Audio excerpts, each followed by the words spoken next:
प्रथम गुरु माँ। बेटा, तुम्हारा इंटरव्यू लेटर आया है। माँ ने लिफाफा हाथ में देते हुए कहा।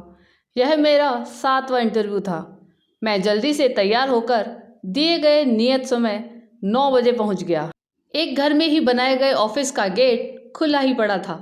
मैंने बंद किया, भीतर गया। सामने बने कमरे में जाने से पहले ही मुझे माँ की कही बात याद आ गई। बेटा, भीतर आने से पहले पाँव झाड़ लिया करो। फुटमैट थोड़ा आगे खिसका हुआ था। मैंने सही जगह पर रखा, पाँव पहुँचे और भीतर गया। एक रिसेप्शनिस्ट बैठी हुई थी। अपना इंटरव्यू लेटर उसे दिखाया तो उसने सामने सोफे पर बैठकर इंतजार करने के लिए कहा। मैं सोफे पर बैठ गया। उसके तीनों कुशन अस्त व्यस्त पड़े थे।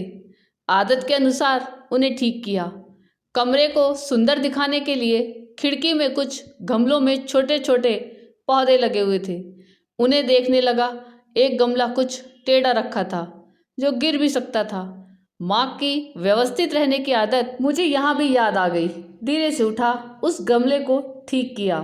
तभी रिसेप्शनिस्ट ने सीढ़ियों से ऊपर जाने का इशारा किया और कहा, 3 नंबर कमरे में आपका इंटरव्यू है।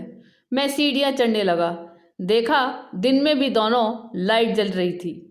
ऊपर चढ़कर मैंने दोनों लाइट को बंद कर दिया।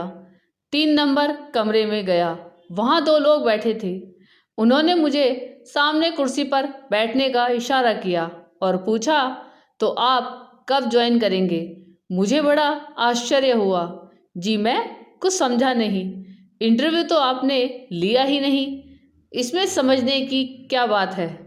हम पूछ रहे हैं कि आप कब ज्वाइन करेंगे। वह तो आप जब कहेंगे मैं ज्वाइन कर लूँगा, लेकिन आपने मेरा इंटरव्यू कब लिया? वे दोनों सज्जन हंसने लगे।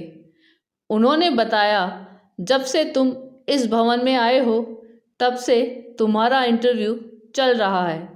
यदि तुम दरवाज़ा बंद नहीं करते तो तुम्हारे 20 नंबर कम हो जाते।